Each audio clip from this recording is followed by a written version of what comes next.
Existe una versión de Friedrich Nietzsche que ha sido deliberadamente velada.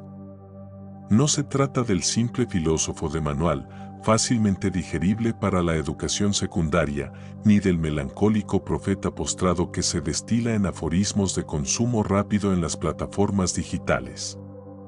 Hablamos del pensador más subversivo, el más radicalmente peligroso que la estructura de la moralidad establecida haya tenido que neutralizar y censurar de forma sistémica.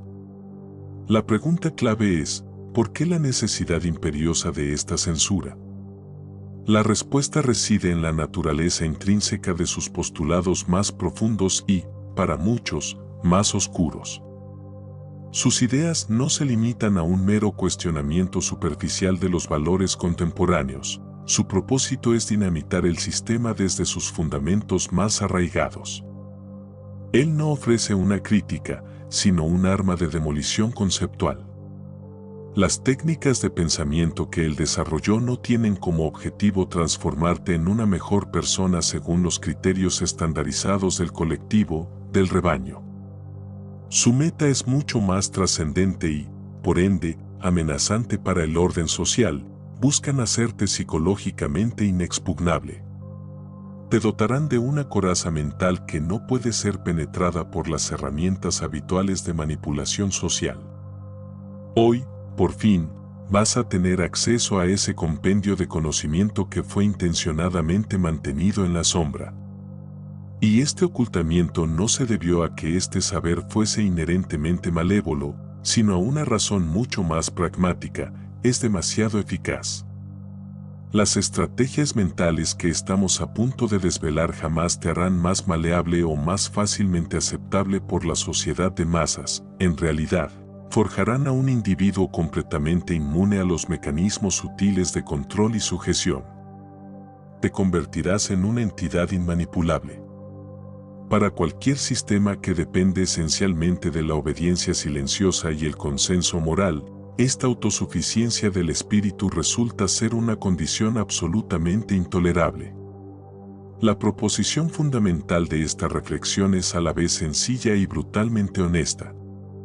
Al concluir este proceso de deconstrucción, habrás asimilado y poseerás las herramientas intelectuales y psicológicas que las esferas de la élite y la minoría intelectual han custodiado con celo hermético. No esperes de mí un bálsamo reconfortante. Mi objetivo no es ofrecerte paliativos emocionales. No te susurraré la mentira de que eres especial o suficiente tal como eres en tu estado actual. Esa condescendencia es el veneno de la mediocridad. En su lugar, te confrontaré con una verdad necesaria. Te mostraré con precisión quirúrgica cuáles son los puntos de anclaje que aún te hacen susceptible al control externo y, lo que es más crucial, te revelaré la senda exacta para trascender esa condición de vulnerabilidad.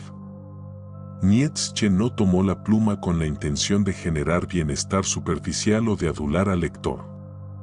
Él escribió para armar tu intelecto, para entregarte un instrumento de poder, un martillo filosófico. Hoy, tu tarea será aprender a manejar esta herramienta con destreza letal. La usarás, no contra el mundo exterior, sino contra tus propias ataduras cognitivas, contra esas pesadas cadenas mentales que, por su antigüedad y sutileza, ni siquiera eras consciente de que portabas. Estás a punto de embarcarte en el acto inicial de la verdadera liberación, el reconocimiento y la posterior destrucción de tus propias limitaciones autoimpuestas y socialmente programadas. Permíteme ahora desvelarte una realidad incómoda que las instituciones académicas se niegan a admitir de manera abierta y honesta. La figura filosófica de Friedrich Nietzsche ha sido sistemáticamente domesticada. Su caudalosa y volcánica filosofía no fue simplemente estudiada, fue sometida a un riguroso proceso de filtración, reinterpretación selectiva y deliberada suavización. Esta atenuación no fue un accidente de la historia o un error de exégesis, sino un acto consciente motivado por una necesidad estructural. El Nietzsche auténtico, el pensador que escribía sus verdades con la mordacidad y la cáustica precisión de quien maneja un veneno intelectual, era, y sigue siendo, demasiado peligroso para ser expuesto sin modificaciones dentro de los cánones educativos tradicionales. Se nos ha enseñado una versión de Nietzsche como un simple crítico cultural, un diletante poético del existencialismo, o incluso, en el mejor de los casos, como un mero precursor de ciertas ideas psicoanalíticas. Sin embargo, se ha omitido de forma intencional y sesgada al Nietzsche que era el verdadero químico de la moral, el saboteador implacable de los cimientos axiológicos occidentales y un maestro estratega del poder psicológico individual. ¿Por qué esta omisión categórica? La razón es profundamente operativa. Esta versión sin filtros de Nietzsche no contribuye a la formación de ciudadanos obedientes y funcionales. Por el contrario, forja espíritus libres. Y un espíritu que opera sin necesidad de validación externa es, por definición intrínseca, ingobernable. Observa con atención cómo su corpus filosófico es presentado en los recintos universitarios. Se discute extensamente su crítica al fenómeno religioso, sí, pero se neutraliza y suaviza hasta la invisibilidad su desprecio absoluto por la compasión de raíz cristiana, a la que él consideraba una enfermedad debilitante. Se menciona el concepto capital del Übermensch, el superhombre, pero se lo transforma en una dulce y vacua metáfora sobre la autosuperación personal o el coaching motivacional. Esto ocurre a pesar de que la intención original de Nietzsche era describir la emergencia de una nueva especie de ser humano, uno que operaría más allá de las coordenadas convencionales del bien y del mal. De igual manera, se cita su célebre y dramática declaración, Dios ha muerto, pero se ignora o se silencia de manera sistemática la crucial conclusión que le sigue, que nosotros, los hombres, debemos elevarnos y convertirnos en dioses para ser dignos de ese asesinato metafísico. Esta no es una censura fundamentada en una teoría de la conspiración marginal, es una censura estructural. Las instituciones educativas, por su propia razón de ser, existen para moldear y producir individuos que sean eficientemente funcionales y predecibles dentro del entramado social y económico. Por el contrario, Nietzsche escribió con el propósito explícito de desmantelar ese mismo sistema desde sus entrañas. ¿No es evidente el conflicto irreconciliable? No pueden enseñar a Nietzsche en su forma más pura sin, al mismo tiempo, desmantelar la propia justificación de su existencia como aparato de control social. Por lo tanto, el camino más seguro es la dilución. Lo convierten en una sustancia inocua, en algo intelectualmente seguro y estéril.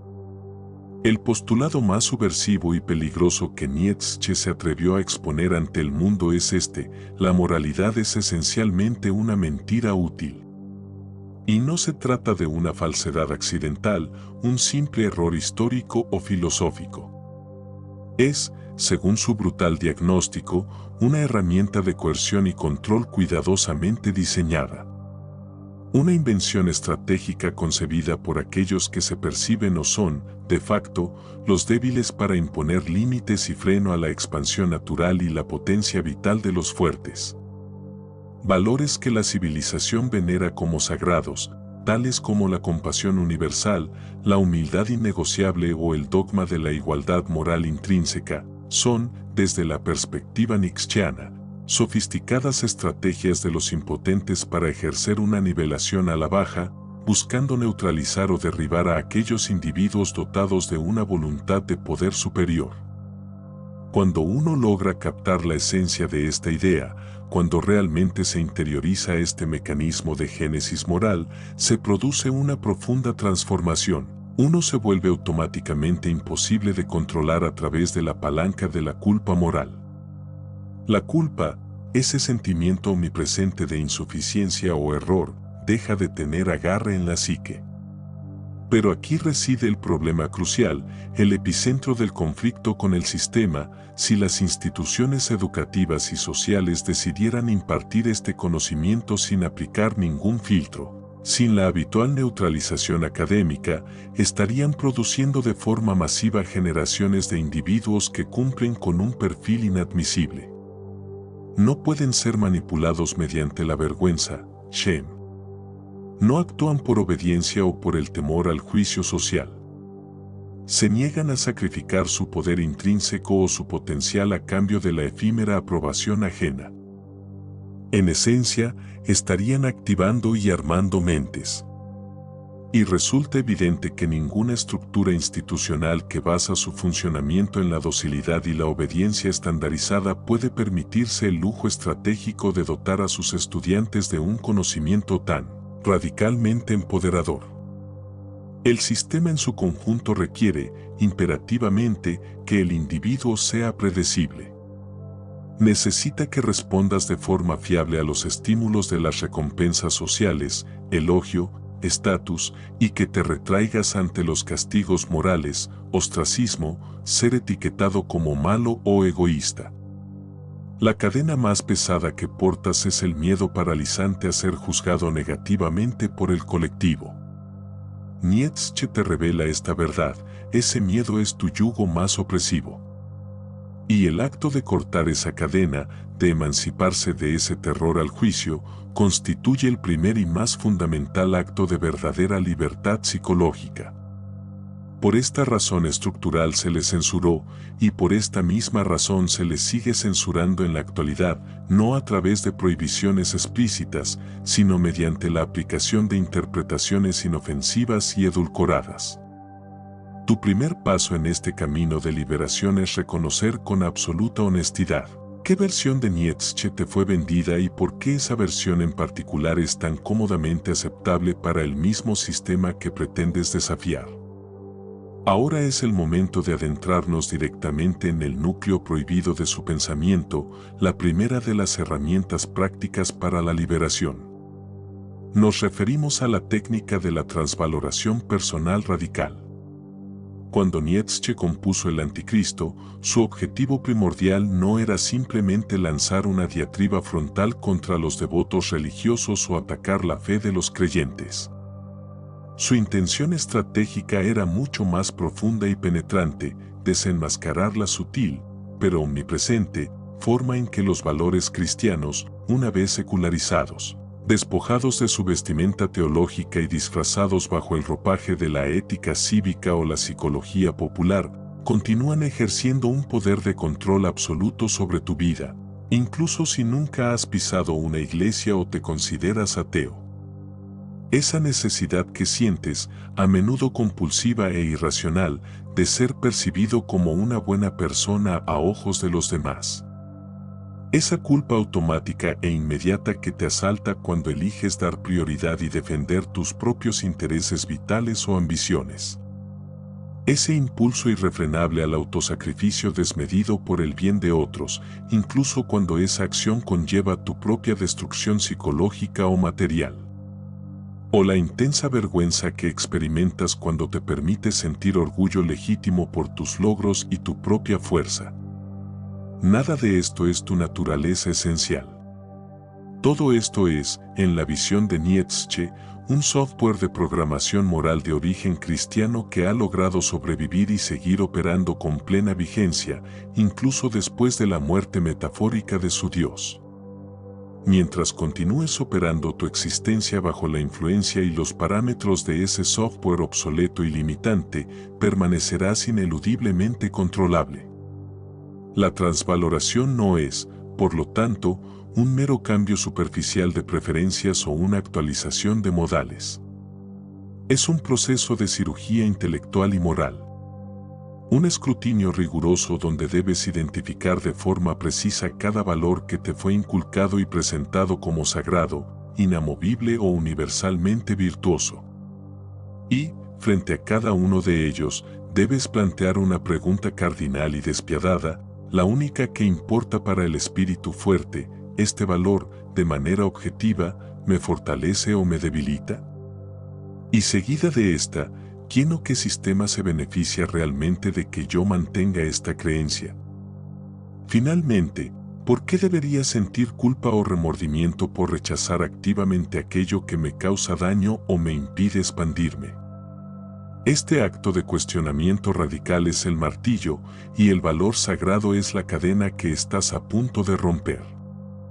Para comprender la operatividad de la transvaloración, examinemos dos pilares morales que la sociedad exalta incesantemente y veamos cómo Nietzsche los desarma.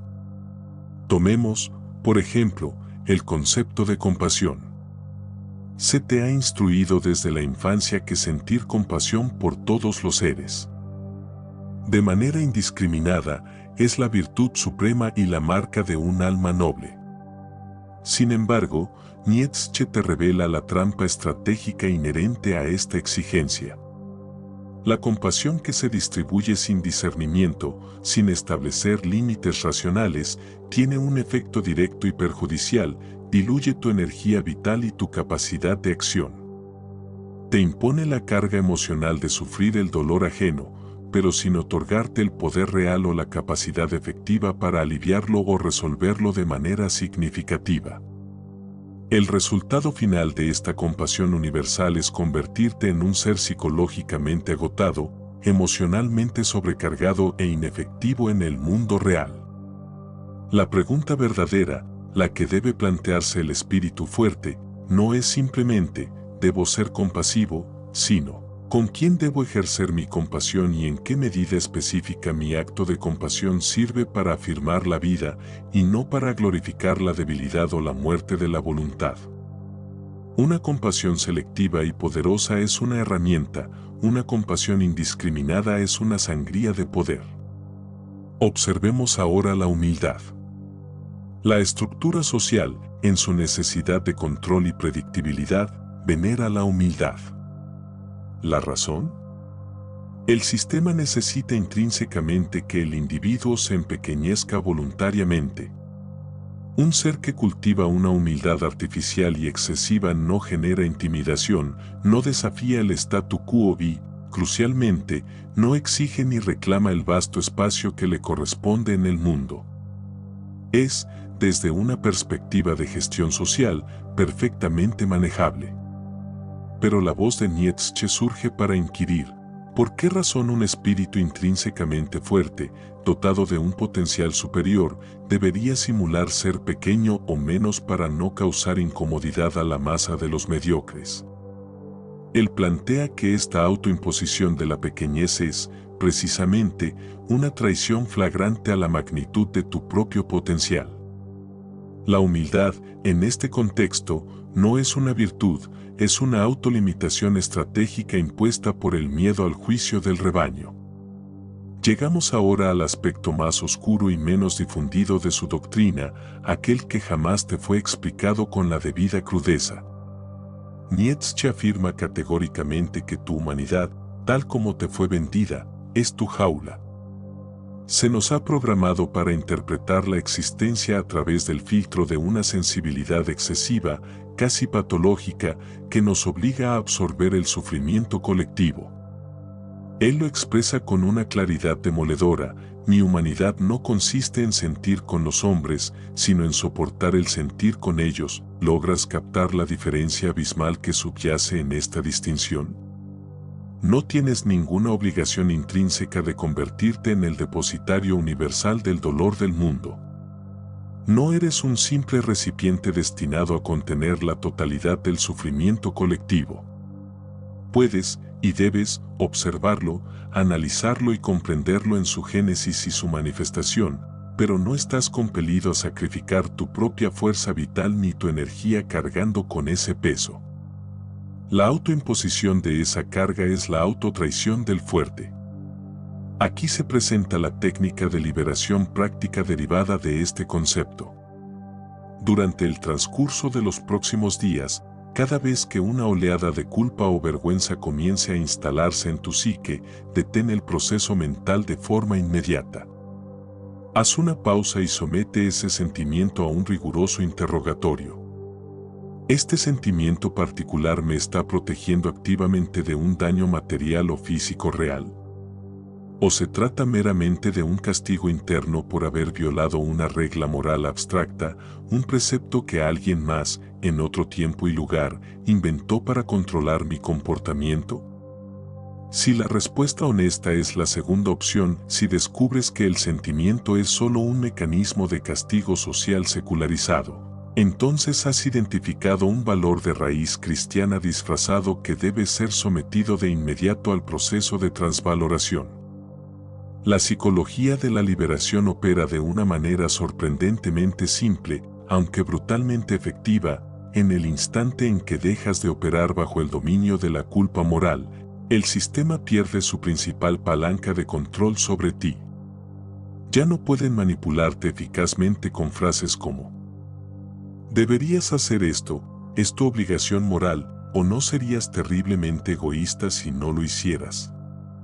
Estas fórmulas coercitivas solo tienen poder si tú, voluntariamente, aceptas de antemano el marco moral que las sustenta.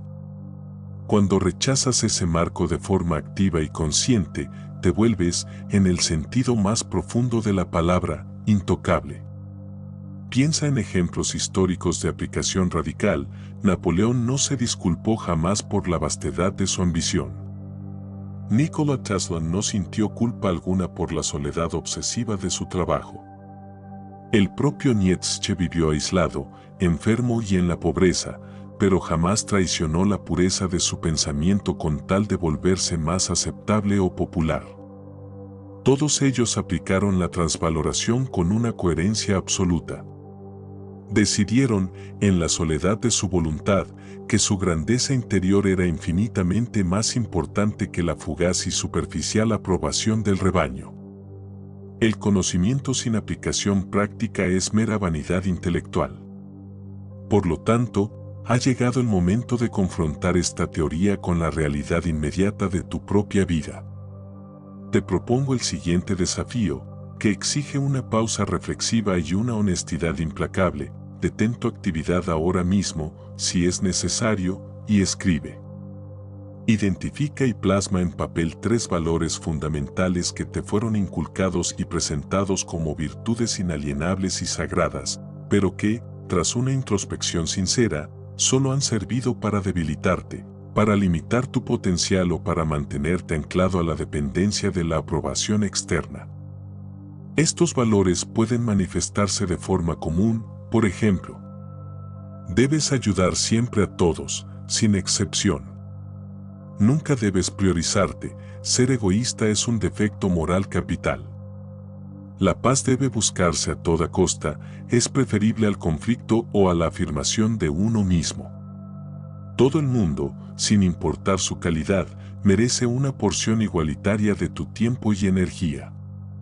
Escríbelos. El acto físico de nombrar y fijar estos valores en un medio tangible es el primer paso para despojarlos de su poder invisible. Hoy no es mañana, hoy comienza el verdadero proceso de tu transvaloración personal. Estás iniciando la edificación de tu propia y única tabla de valores, una estructura moral forjada por tu voluntad de poder y tu experiencia de vida, no la que te fue impuesta por la inercia cultural o la necesidad de control del rebaño. Este es el primer golpe del martillo.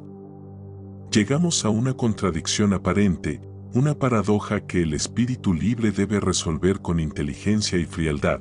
Si uno es verdaderamente un espíritu liberado y autosuficiente, ¿por qué razón necesitaría recurrir a la táctica de usar una máscara? La respuesta a esta pregunta crucial es de naturaleza puramente estratégica, jamás moral, y representa uno de los conocimientos más sutiles y, por ende, más oscuros que Nietzsche nos legó. El individuo fuerte no revela la totalidad de su fuerza, ni la magnitud de sus planes o ambiciones ante el rebaño. No lo hace porque no obtendría beneficio alguno de tal revelación. Por el contrario, solo conseguiría atraer un torrente innecesario de ataques, resistencia y envidia sistémica. Nietzsche teorizó sobre el disfraz del sabio, Verkleidung des Weisen. Con esto, no se refería a una forma de hipocresía cobarde, destinada a evadir la confrontación, sino a una forma superior de inteligencia operativa. La máscara es el camuflaje táctico del cazador. Considera la analogía fundamental. Cuando un lobo se mueve con destreza en medio de un grupo de ovejas, no se disfraza por temor a ellas. Su temor no es a la oveja individual, sino a la ineficiencia que resultaría de su revelación. Anunciar abiertamente que es un depredador no tiene otro efecto que hacer que las ovejas se agrupen de forma histérica, griten y, en consecuencia, dificulten enormemente su labor de caza. La máscara, en este contexto, es un sinónimo directo de eficiencia táctica. Se te ha inculcado, a menudo bajo el manto de la autenticidad, que la sinceridad brutal es la virtud más elevada. Sé auténtico, di tu verdad sin filtros, la honestidad radical equivale a la libertad. Esta es una mentira profundamente peligrosa y paralizante. La sinceridad que se ejerce sin discernimiento es un lujo que solo pueden permitirse los débiles. Aquellos que no tienen absolutamente nada de valor que arriesgar o perder. El espíritu fuerte, en cambio, reserva su verdad. La verdad es un recurso valioso que solo se derrama ante aquellos pocos que tienen la capacidad para comprenderla en su complejidad y, más importante aún, para utilizarla con propósito. Derramar tu visión más profunda y tu verdad más cruda ante cualquier interlocutor no es un acto de valentía heroica, es, desde una perspectiva de poder, un desperdicio estratégico imperdonable. En este punto es donde se produce la síntesis prohibida que ningún manual de filosofía académica se atreverá a presentarte abiertamente, la unión operativa entre el pragmatismo despiadado de Nicolás Maquiavelo y la demolición moral de Friedrich Nietzsche. Maquiavelo, con su análisis frío y amoral del poder, te enseña con precisión cómo operar eficientemente en el tablero del poder real, cómo mover las piezas y cómo alcanzar la supremacía política o estratégica en un mundo donde la moralidad es un lujo. Nietzsche, por su parte, te dota de la inmunidad interna, te enseña la razón fundamental por la cual no debes sentir culpa ni parálisis moral alguna al ejecutar dichas acciones estratégicas. Juntos, estos dos pensadores configuran una herramienta integral de poder psicológico y acción estratégica sin el lastre de la parálisis moral. La máscara opera como el vehículo de esta síntesis. Al moverte en la esfera social, tú eliges hablar el lenguaje que la sociedad espera. Adoptas sus formalismos y rituales superficiales, asientes con la cabeza cuando la convención lo exige. Sin embargo, en tu fuero interno, en tu santuario mental, operas exclusivamente bajo tu propia tabla de valores ya transvalorados. No te has sometido en absoluto. Simplemente, has adoptado una táctica superior. No estás desperdiciando una cantidad finita de tu energía vital en confrontaciones innecesarias o en batallas triviales que no tienen relevancia para tu ascenso. Reservas tu verdadera y explosiva fuerza para aquello que es realmente crucial y transformador. Este comportamiento no constituye una traición a tu ser interior, es, en el sentido más estricto, arquitectura de poder. Un arquitecto sabio y competente no libra una batalla inútil contra la fuerza inmutable de la gravedad, por el contrario, trabaja con ella, la incorpora a su diseño, pero construye rigurosamente lo que su voluntad ha dictado. Tú no luchas de forma abierta contra las superficiales normas sociales que no importan. En lugar de ello, las utilizas como un camuflaje perfecto y funcional mientras construyes, en la discreción de las sombras, el proyecto real de tu vida y tu voluntad. La distinción crucial que separa al fuerte del débil es la siguiente: el hipócrita débil emplea la máscara porque está paralizado por el miedo a ser descubierto y juzgado. El fuerte, en cambio, utiliza la máscara porque ha trascendido por completo la necesidad infantil de la validación externa y opta por la pura eficiencia operativa. Uno actúa desde la emoción del miedo, el otro actúa desde el cálculo frío y la estrategia. Piensa con claridad, ¿qué ocurriría si anunciaras públicamente y con total transparencia todos tus planes a largo plazo, tus ambiciones más vastas y tus pensamientos más radicales? En el mejor de los escenarios, atraerías una oposición superflua. En el peor, entregarías a tus competidores o enemigos un mapa exacto y detallado de cómo detenerte. La máscara, por ende, no es debilidad, es un arma defensiva y ofensiva de primer orden. El propio Friedrich Nietzsche fue un maestro consumado en la aplicación de esta técnica estratégica. Él vivió la tensión de la máscara y la resolvió con genialidad. Escribió sus ideas más explosivas y radicales en el formato de libros que la inmensa mayoría de la población lectora no estaba capacitada para comprender en su verdadera profundidad. Empleó, en ocasiones, seudónimos, como en el caso de Zaratustra, su alter ego profético. Su estilo de escritura, basado en el aforismo, no era un capricho literario, sino una estrategia de filtrado. Sus frases podían ser interpretadas de forma inofensiva y superficial por los espíritus más débiles o adocenados, mientras que al mismo tiempo revelaban su sentido más profundo y transformador a aquellos pocos individuos genuinamente fuertes. Construyó deliberadamente capas de significado en toda su obra. Esto no fue un acto de cobardía intelectual, fue la manifestación suprema de la maestría en la comunicación estratégica. Su obra misma se convirtió en su máscara, protegiendo su veneno filosófico de ser neutralizado por el simple malentendido. El imperativo final es claro y constituye la síntesis de este principio: aprende a caminar y moverte entre las ovejas sin sucumbir jamás a la tentación de convertirte en una de ellas. Aprende a hablar su idioma, a usar sus palabras y sus códigos sociales, pero sin que ello implique olvidar la lengua profunda y secreta de tu propia voluntad de poder. Aprende a cohabitar en la sociedad, a operar dentro de sus estructuras, pero sin permitir que su mediocridad o sus valores convencionales te corrompan internamente. Esa es la máscara del lobo. Su función esencial no es protegerte del daño que ellos puedan infligirte, sino protegerte del daño autoinfligido que resulta de desperdiciar tu tiempo y tu energía vital en el esfuerzo estéril de intentar que la masa te comprenda o te valide. Nietzsche, a menudo, pasó años de su vida confinado en los Alpes suizos, sufriendo enfermedades debilitantes y migrañas paralizantes, escribiendo sus obras fundamentales en un aislamiento casi absoluto. La narrativa histórica y biográfica común lo presenta como una tragedia personal, la maldición de un genio incomprendido. Sin embargo, la verdad más profunda y oscura es que ese aislamiento no fue un castigo, sino un laboratorio de la voluntad, un entorno controlado.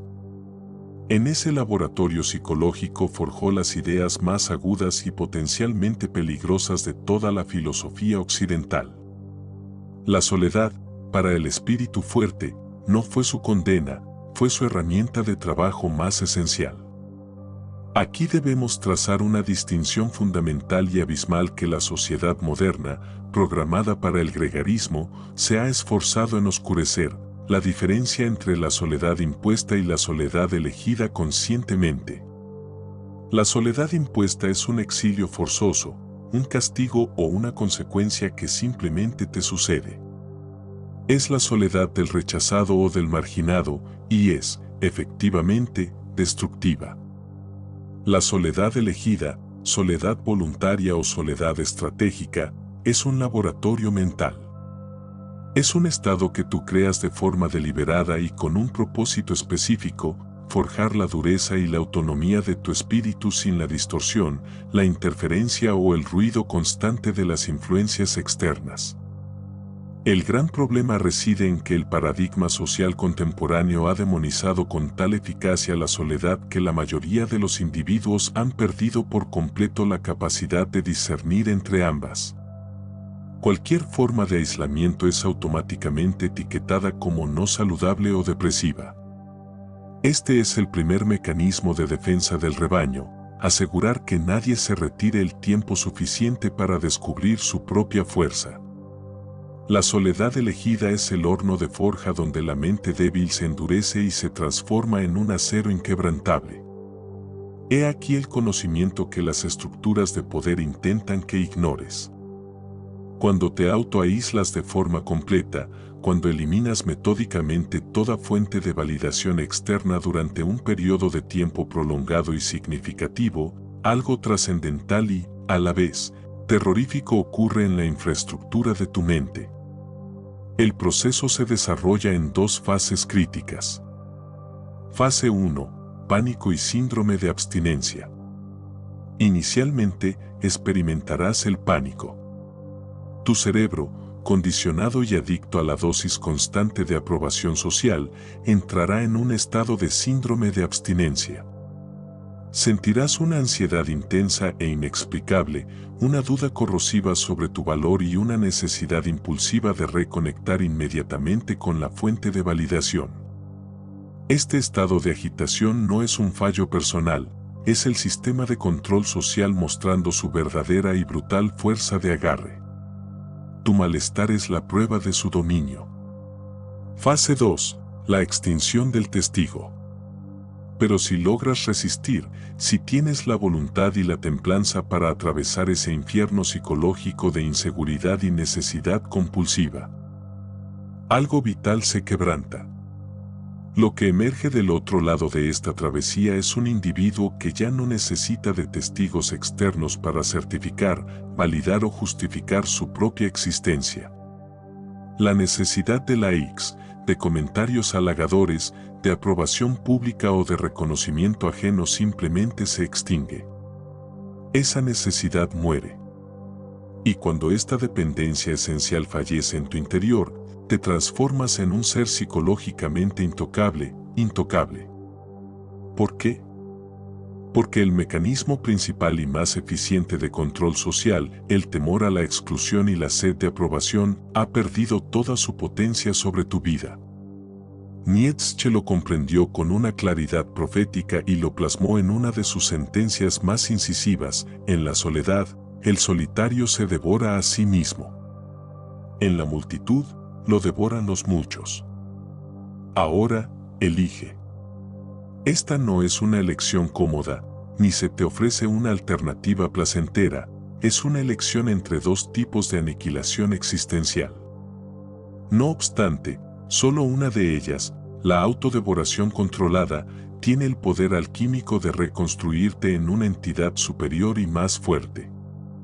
Las élites que detentan el poder entienden esta dinámica a un nivel profundo, y por eso temen con tanta vehemencia a las mentes que no necesitan aprobación para funcionar.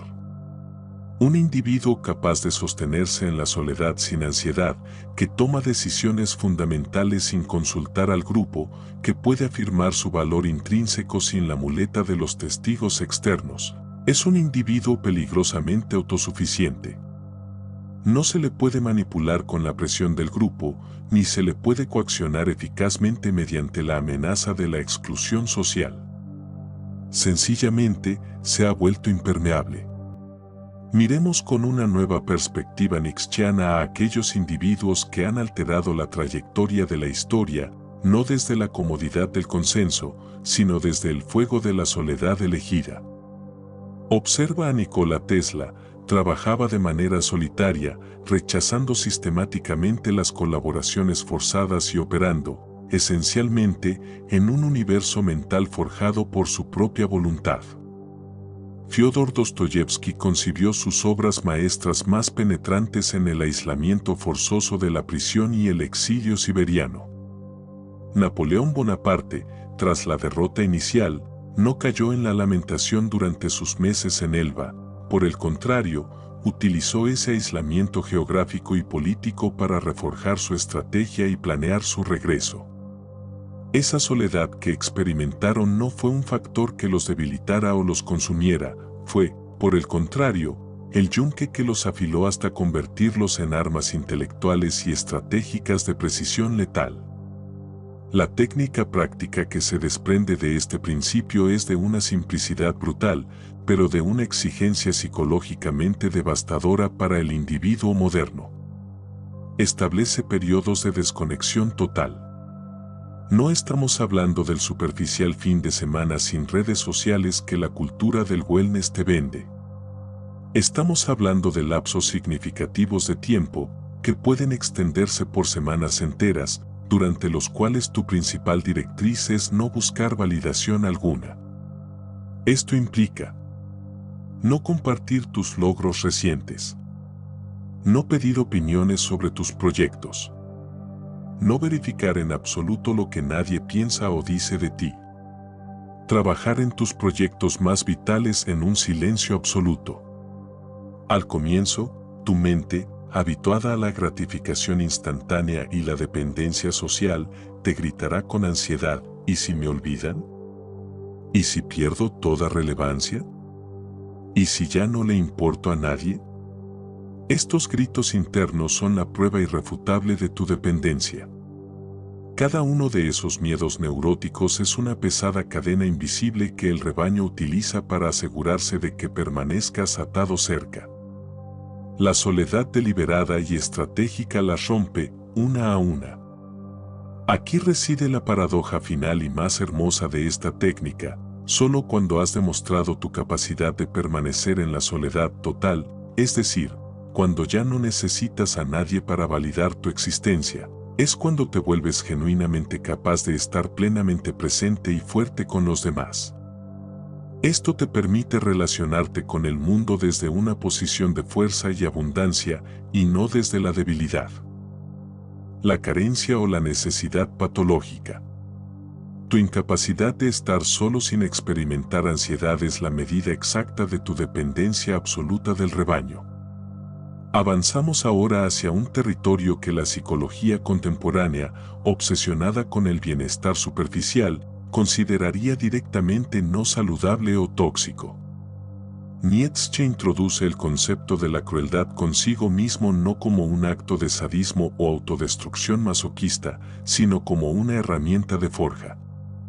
Se trata de una disciplina de hierro que exige que te sitúes deliberadamente en la incomodidad para fortalecer la fibra de tu voluntad y tu carácter. Y es vital entender por qué la sociedad actual ha prohibido de forma categórica este concepto bajo el cómodo y omnipresente pretexto del autocuidado, self-care y la autoaceptación incondicional. Escucha con atención esta verdad sin filtros: a tu grandeza no le interesa tu felicidad. Nietzsche lo dijo de la manera más cruda posible. Y aquí yace el motivo por el cual este conocimiento es activamente suprimido. Una sociedad necesita intrínsecamente ciudadanos que sean contentos, dóciles y predecibles. El sistema no puede permitirse el lujo estratégico de albergar una masa crítica de individuos grandes e indomables. Por esta razón, la ideología dominante te vende la felicidad como la meta suprema e ineludible de la vida. Un individuo que persigue la felicidad, que busca constantemente la comodidad y el placer inmediato, es fundamentalmente predecible y manejable. Por el contrario, un individuo que dirige toda su voluntad hacia la grandeza, la excelencia y la expansión de su poder es, por definición, peligroso para el statu quo. La crueldad necesaria opera bajo un principio militar: identificas tu zona de confort y procedes a destruirla de manera deliberada. Esto no se hace porque haya un goce intrínseco en el dolor, sino porque se comprende una ley biológica y mental fundamental: el músculo solo experimenta crecimiento cuando se le somete a una resistencia sostenida, y la mente solo se endurece bajo la aplicación estratégica de la presión. Cada merecido descanso, cada permiso para no intentarlo o para ceder, cada mandato de ser amable contigo mismo puede ser, en realidad, un veneno disfrazado de medicina espiritual, si se aplica para justificar la evasión de la dificultad. Es fundamental establecer una distinción crucial que la sociedad confunde de manera deliberada, con el fin de que rechaces ambas: la diferencia entre el masoquismo y la disciplina de forja. El masoquista es aquel que persigue el dolor por el dolor mismo, busca la sensación o la experiencia de sufrimiento como un fin en sí mismo, a menudo por razones de adicción psicológica o trauma no resuelto. El forjador es el estratega que utiliza el dolor como yunque. Su intención no es sufrir, sino golpear y someter su propio carácter y su voluntad bajo la presión constante hasta que le da la forma deseada. Uno es un acto de adicción y autodestrucción, el otro es un acto de arquitectura consciente del ser. La sociedad, interesada en tu debilidad, los confunde intencionadamente para que rechaces el proceso constructivo del segundo por temor a caer en el vicio destructivo del primero. Observa los ejemplos reales y la aplicación de esta crueldad necesaria. Los atletas de élite se someten a regímenes de entrenamiento que la persona promedio calificaría como pura tortura. Se levantan de la cama cuando cada fibra de su cuerpo grita por descanso. Entrenan incluso cuando están sintiendo dolor o arrastrando lesiones menores. Sacrifican placeres inmediatos, comodidades y, en ocasiones, relaciones personales. ¿Es esto masoquismo, como la cultura soft quisiera hacerte creer? No. Es el precio ineludible que voluntariamente deciden pagar por el derecho a la grandeza. Considera a los monjes guerreros del Japón feudal que practicaban la meditación bajo cascadas heladas. Piensa en los filósofos estoicos de Roma, quienes se privaban a propósito de lujos y comodidades para mantener su disciplina mental inquebrantable. El propio Nietzsche, afectado por migrañas devastadoras que lo dejaban ciego, persistía en escribir. Esa crueldad autoimpuesta no condujo a su debilitamiento. Por el contrario, los hizo inquebrantables. Demostraron ser dueños de su dolor, no sus esclavos. La trampa moderna está perfectamente tejida. Se te ha vendido la idea de que cualquier forma de incomodidad intensa es un signo de trauma, que cualquier exigencia rigurosa es tóxica, y que cualquier disciplina férrea constituye un abuso. Bajo este marco conceptual, te has vuelto, por diseño, frágil. Si nunca te exiges ir más allá de los límites de lo cómodo y lo conocido, nunca descubrirás el poder real que reside latente en ti. Permaneces débil por un diseño estratégico ajeno. La exigencia no es toxicidad, es la prueba de que crees en tu potencial. Aquí se encuentra la trampa psicológica moderna que mantiene a la gran mayoría en un estado de perpetua fragilidad. Se te ha inculcado la creencia de que cualquier atisbo de incomodidad debe ser interpretado como una forma de trauma, que cualquier exigencia es tóxica y que cualquier disciplina férrea es una manifestación de abuso. Bajo este marco conceptual de evitación total del malestar, te has vuelto intencionadamente quebradizo y frágil. La razón es simple: si nunca te fuerzas a ir más allá del umbral de lo confortable, jamás descubrirás la magnitud del poder real que posees. Permaneces débil por un diseño funcional del sistema. La incomodidad no es una señal de que algo va mal, es, por lo general, la señal inequívoca de que se está produciendo un crecimiento significativo. El dolor es información, no un enemigo. Es la señal que te indica dónde está el límite y que debes presionar para expandirlo. La técnica de la crueldad necesaria, por lo tanto, se convierte en un ritual diario de autosuperación. Cada día, realiza de forma deliberada una acción que te incomode intensamente. Esta acción puede ser de naturaleza física. Un entrenamiento que te exija hasta el punto de sentir ardor muscular. Una ducha de agua helada sostenida. Un periodo de ayuno intermitente. O puede ser de naturaleza mental / volitiva. Estudiar o concentrarte en una tarea compleja justo cuando la fatiga es abrumadora. Trabajar en tu proyecto fundamental cuando tu impulso natural te grita que busques una distracción fácil. Mantener la disciplina y el enfoque cuando todo el entorno social te invita a la relajación y la rendición. El propósito último de esta práctica no es el sufrimiento vacío, sino demostrar con hechos irrefutables que el sufrimiento en sí mismo no tiene la capacidad de controlarte o de dictar tus acciones.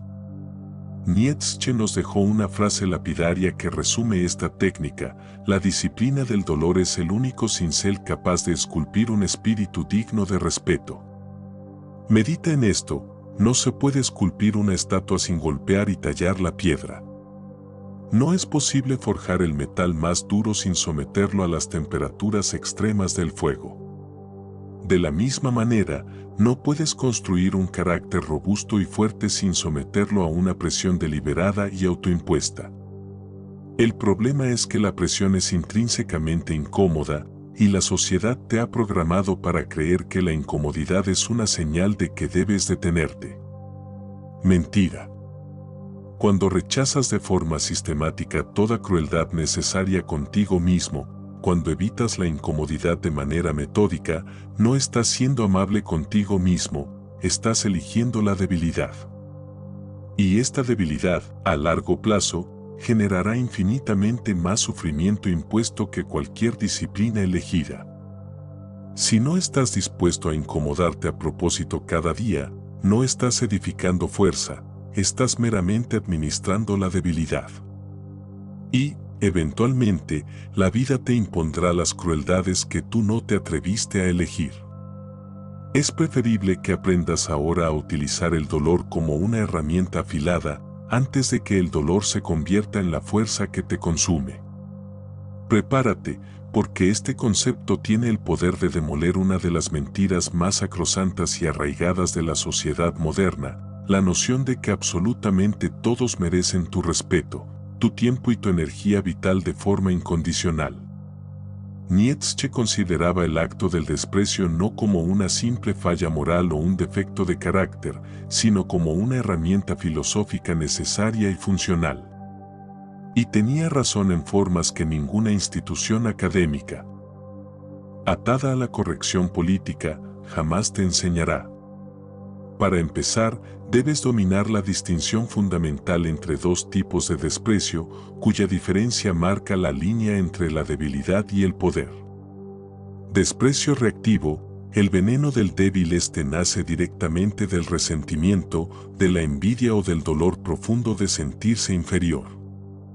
Es el desprecio que siente el débil por el fuerte, un odio que lo consume. Este tipo de desprecio es pura toxicidad y debe ser erradicado.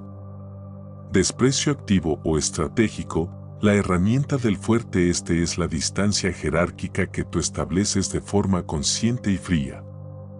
Nace de un reconocimiento lúcido y objetivo: no todos los seres humanos operan ni funcionarán jamás al mismo nivel de disciplina, ambición o intelecto, y tu energía es un recurso intrínsecamente limitado.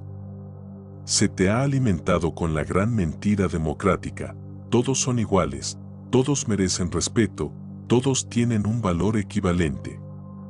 Esta ideología es, sin duda, funcional y útil para mantener una paz social superficial y una cohesión manejable. Sin embargo, resulta ser absolutamente devastadora para tu desarrollo y ascenso personal. La razón es implacable: cuando te sientes obligado a tratar a cada persona con el mismo nivel de respeto, cuando distribuyes tu atención mental y emocional de forma equitativa entre los genuinos talentos y los meros mediocres, lo que logras es una dilución progresiva de tu propia fuerza. Al nivelar tu inversión de energía, corres el riesgo real de mediocrizarte tú también. La verdad prohibida que Nietzsche te insta a ver es esta: las personas no son iguales. Algunos están dedicados a la construcción, otros a la destrucción.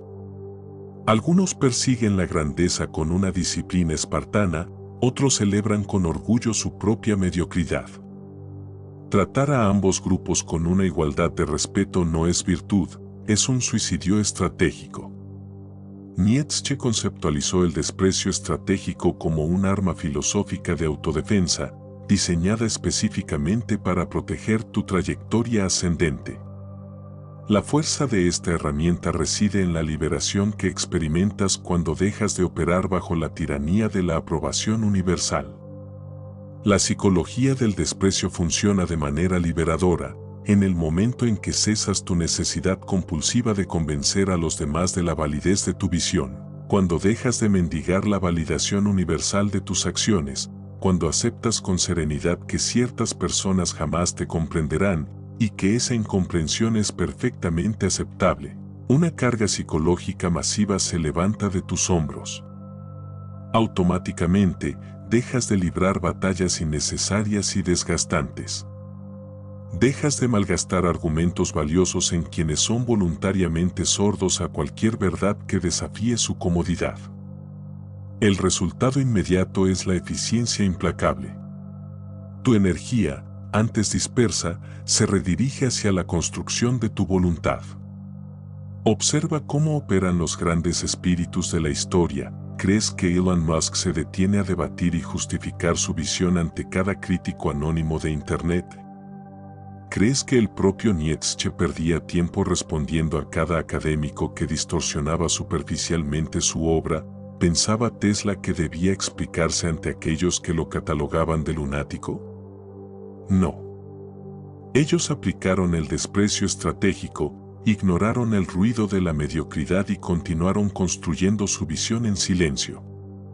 Su silencio operativo era, y sigue siendo, infinitamente más poderoso que cualquier defensa verbal. La técnica práctica para implementar este desprecio liberador es brutal en su franqueza, pero esencial para la gestión de tu vida. Jerarquiza tus recursos relacionales. Tienes 24 horas al día, una energía mental finita y un tiempo limitado en esta existencia. Gastar esa energía de forma equitativa y democrática entre todos los contactos sociales es la fórmula perfecta para garantizar que no lograrás nada de significado duradero. Debes establecer niveles de inversión de energía en las personas de tu vida. Nivel 1. Aliados del ascenso. Son aquellos individuos que suman valor a tu trayectoria, que comprenden o comparten tu visión, y que operan en tu misma frecuencia o en una superior. A este grupo se le concede tu mejor versión de energía, tiempo y foco. Nivel 2. Relaciones funcionales.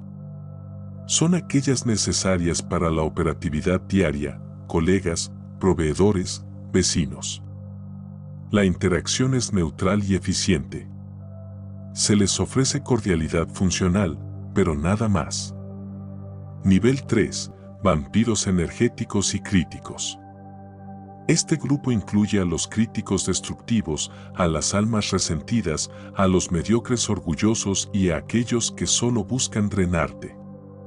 A estos se les aplica el desprecio activo, indiferencia total y estratégica. El error mortal que la mayoría comete es creer que tienen la obligación moral de convencer al nivel 3. Piensan que, si se explican mejor, si son más pacientes o si demuestran su valor con más evidencia, finalmente serán entendidos y aceptados. Esto es una quimera. Algunas personas jamás te comprenderán porque su identidad y su zona de confort están construidas, precisamente, sobre el acto de no entenderte o de resistirse a tu ascenso.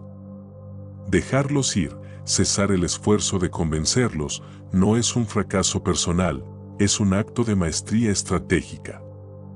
Se te ha instruido repetidamente que todos los individuos merecen ser respetados. Esta mentira democrática existe, como ya hemos establecido, para mantener la cohesión social, la paz del rebaño, y evitar el conflicto abierto. Su propósito jamás fue fortalecer la voluntad individual. La verdad nietzscheana es diametralmente opuesta y brutalmente liberadora. El respeto es una divisa que debe ganarse. No es un derecho universal otorgado al nacer. El respeto se obtiene demostrando con hechos tangibles, valor, disciplina inquebrantable, fuerza de carácter y una voluntad sostenida hacia la excelencia. Y cuando operas tu vida bajo el dominio de esta verdad, libre de la culpa o el remordimiento por no conceder respeto a quien no lo merece, te conviertes en un ser psicológicamente intocable. ¿La razón de esta invulnerabilidad? Has asumido y reconocido la jerarquía natural de la existencia. Intocable es aquel que establece jerarquías de valor y vive en estricta concordancia con ellas. Un individuo así no necesita ser amado por todos. No busca la aprobación universal y masiva. Sabe con una claridad cristalina quién merece su energía premium y quién no, y esa claridad de juicio, ese desprecio estratégico hacia todo lo que no contribuye a su ascenso, es la forma más pura de poder. Llegamos ahora al concepto más trascendental y, a la vez, más devastador del pensamiento nietzscheano, aquel que opera como el filtro final y definitivo para separar a los espíritus genuinamente fuertes de aquellos que son meros espectadores de su propia vida, la idea del eterno retorno, der ewige Wiederkunft.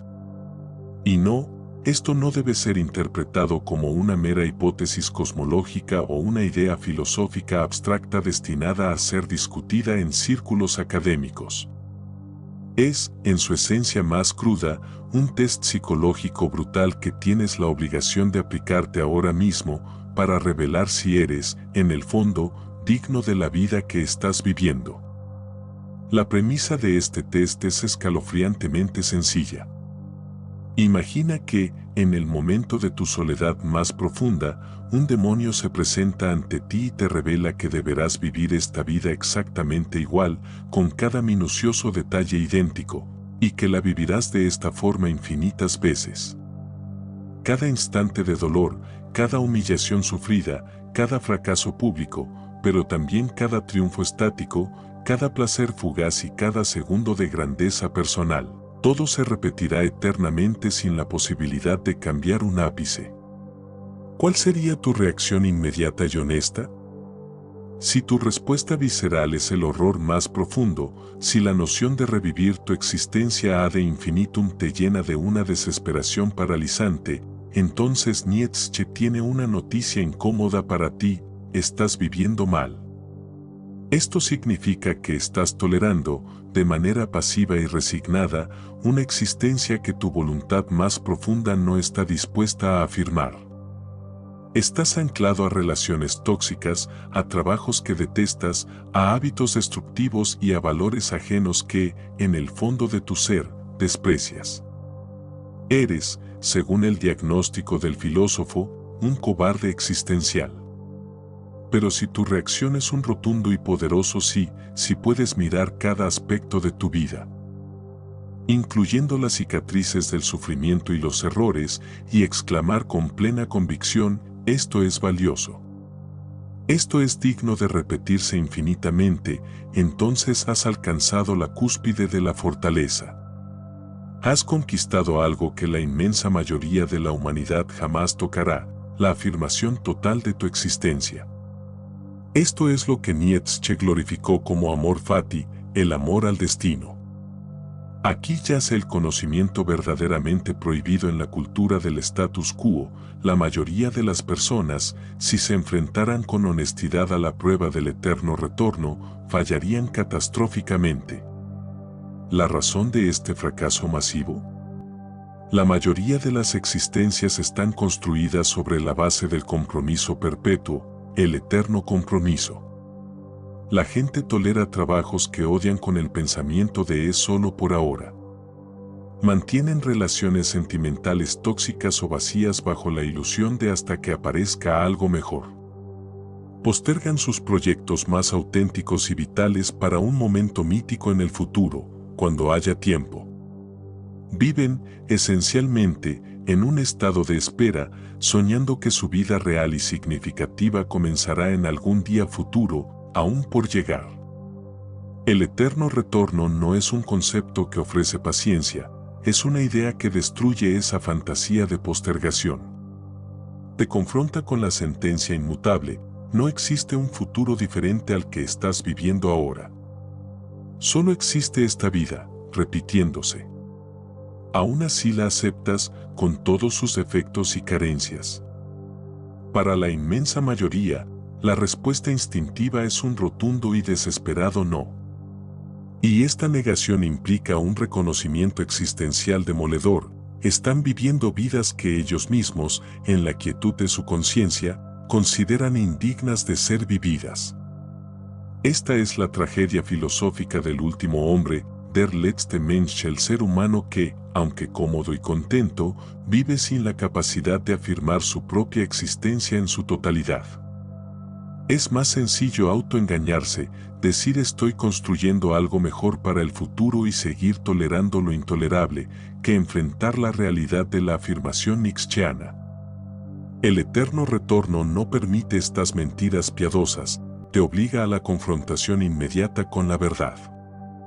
O tu vida es intrínsecamente digna de repetirse eternamente, o estás dilapidando el recurso más preciado, tu única existencia. Ahora transformemos este concepto de la filosofía abstracta en una herramienta de poder táctico, en un compás infalible para tus decisiones cotidianas. La aplicación práctica es utilizar la hipótesis del eterno retorno como un filtro riguroso para cada decisión, cada relación y cada actividad que emprendas. Ante cada elección que hagas, debes preguntarte con severidad, ¿yo repetiría este acto, este momento, esta conversación, esta inversión de tiempo, por toda la eternidad? Si la respuesta honesta y visceral es no, estás incurriendo en un acto de autotraición y deshonestidad existencial. Estás construyendo una vida que no puedes honrar plenamente. Si, por el contrario, la respuesta es un resonante sí, entonces estás activamente construyendo una existencia que es digna de la afirmación total, una vida que es su propia justificación. Ese trabajo que sistemáticamente te drena y te apaga, ¿lo repetirías por toda la eternidad? Si la respuesta es negativa, tienes dos opciones brutales: abandónalo inmediatamente o transfórmalo radicalmente hasta que sea digno de tu voluntad. Esa relación que mantienes por inercia o por miedo a la soledad, ¿la revivirías infinitas veces con toda su carga emocional? Si no es así, ponle fin ahora. Ese hábito destructivo o esa procrastinación crónica que justificas con excusas, ¿lo repetirías eternamente? Si la respuesta es no, elimínalo hoy mismo.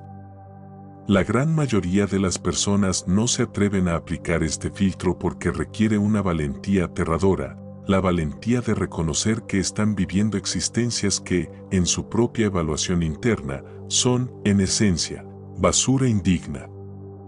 Es más cómodo mentirse a uno mismo, afirmar que estoy sacrificándome para construir un futuro mejor y seguir tolerando lo intolerable. Pero la brújula del eterno retorno no te concede el permiso de estas mentiras. Te obliga a confrontar la verdad desnuda.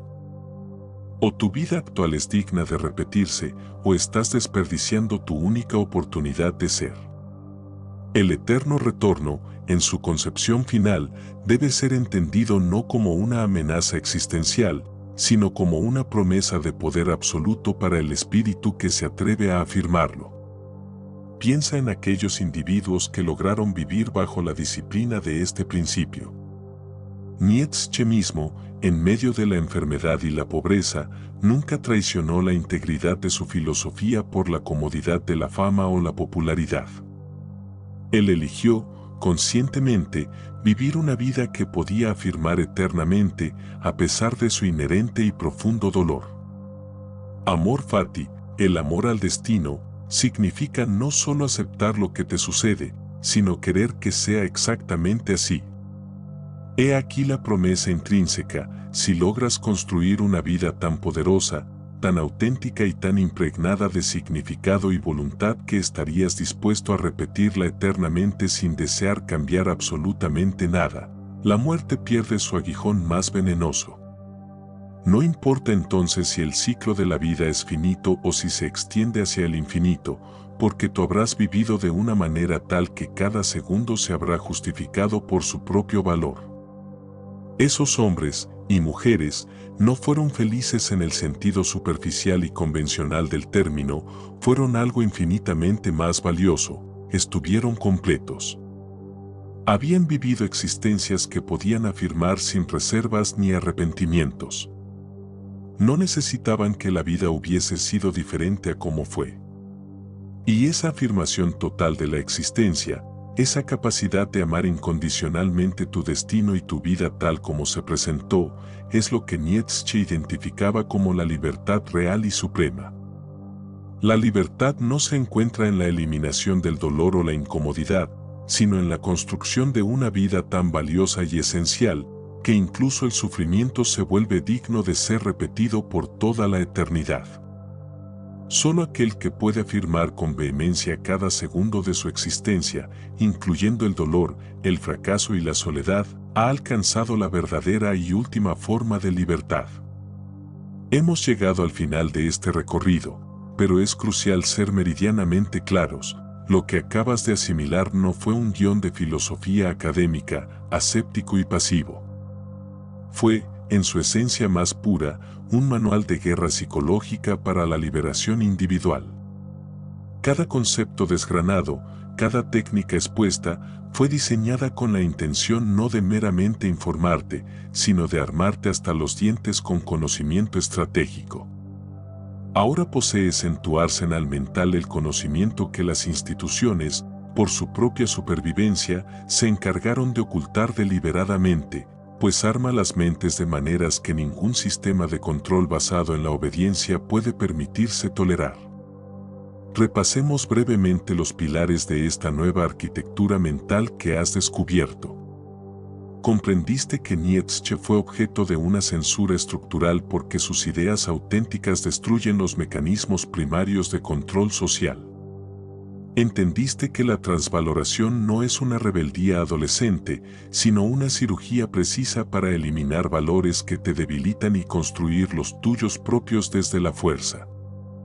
Descubriste que la máscara no es hipocresía cobarde, sino una estrategia de lobo que te permite operar en sociedad sin ser corrompido por ella. Viste que la soledad elegida no es un castigo, sino el laboratorio donde se forja una mente que no necesita validación externa para funcionar con potencia.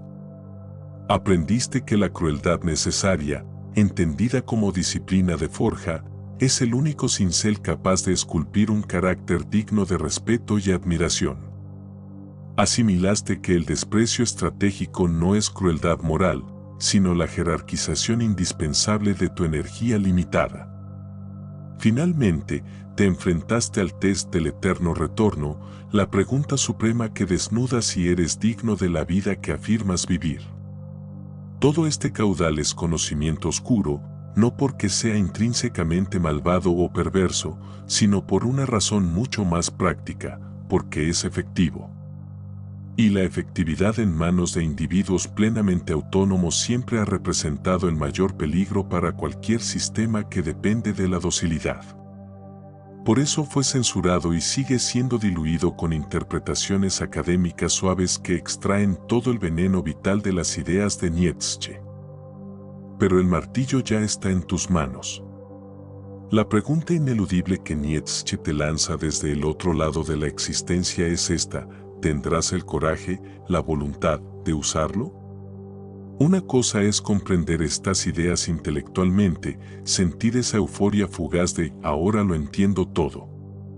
Otra cosa completamente diferente es aplicarlas, vivir sin mendigar aprobación, construir valores propios y defenderlos en la soledad, utilizar el dolor como materia prima y herramienta, aplicar el desprecio estratégico a lo que no sirve y forjar una existencia que puedas repetir eternamente.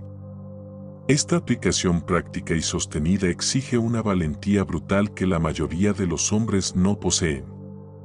En este punto se define tu destino, regresarás a la cómoda somnolencia del rebaño y solo hablarás de usar el martillo, o te convertirás en un guerrero existencial que lo empuña contra sus propias cadenas.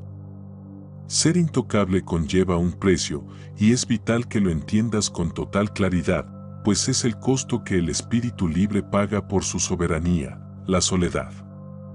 No se trata de la soledad melancólica y triste del que ha sido rechazado por el colectivo, sino de la soledad majestuosa de aquel que ha elegido operar en una frecuencia de voluntad y comprensión radicalmente distinta a la del rebaño.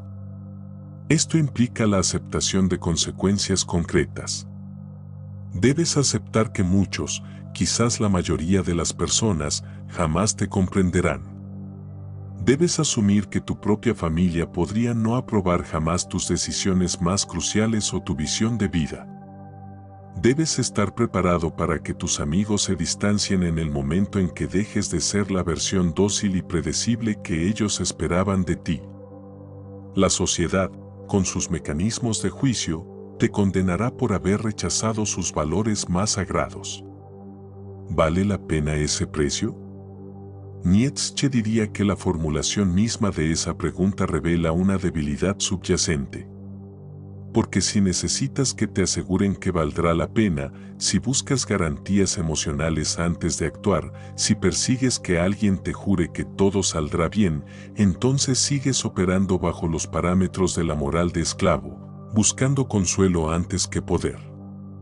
El espíritu libre no se detiene a preguntar si vale la pena, simplemente afirma su voluntad y abraza, con ecuanimidad, todas las consecuencias que se deriven de ese acto.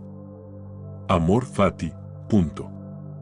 El intocable no es aquel que logra evitar todo dolor, sino aquel que, con maestría, lo utiliza como combustible. No es quien se aísla del mundo por temor, sino quien camina por él sin permitir que su esencia se contamine. No es quien predica valores que meramente ha aprendido, sino quien los forja en la fragua solitaria de su propia experiencia y los vive sin la menor necesidad de aprobación ajena.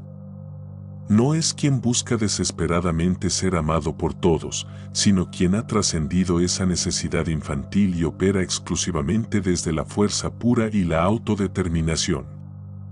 El rebaño continuará durmiendo plácidamente esta noche.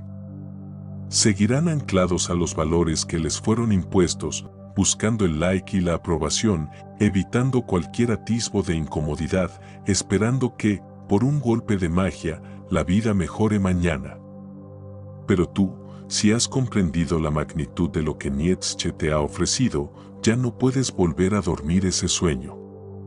Has visto detrás del telón, has reconocido tus cadenas y ahora solo te queda una elección. Puedes cerrar este guión, sentir un cosquilleo intelectual pasajero y volver a tu vida de siempre, añadiendo estas ideas a tu inerte colección de conocimiento. Eso es lo que hará el 99%. O puedes tomar el martillo y comenzar a destruir hoy, ahora, una cadena a la vez.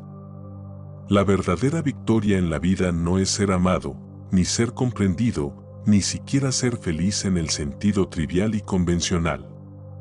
La verdadera victoria es volverse imposible de controlar. Es vivir de una manera tal que ninguna institución, ninguna opinión ajena, ningún sistema moral externo tenga poder real sobre tus decisiones y tu destino. Es construir una vida que repetirías eternamente sin cambiar nada. Eso, guerrero, es ser intocable. Nietzsche te ofreció el martillo. Este manual te ha enseñado detalladamente cómo emplearlo. Ahora, la pregunta final, la única que importa para tu existencia, ¿lo usarás o solo hablarás de usarlo? El conocimiento prohibido está en tus manos. Lo que hagas con él definirá, sin ambajes, si eres un espectador pasivo o un guerrero en acción. Y esa decisión, noble espíritu, solo tú puedes tomarla. Nadie puede forjar tu espíritu por ti. Esa es la soledad final, pero también la libertad final. Ve y conviértete en digno de tu propia admiración.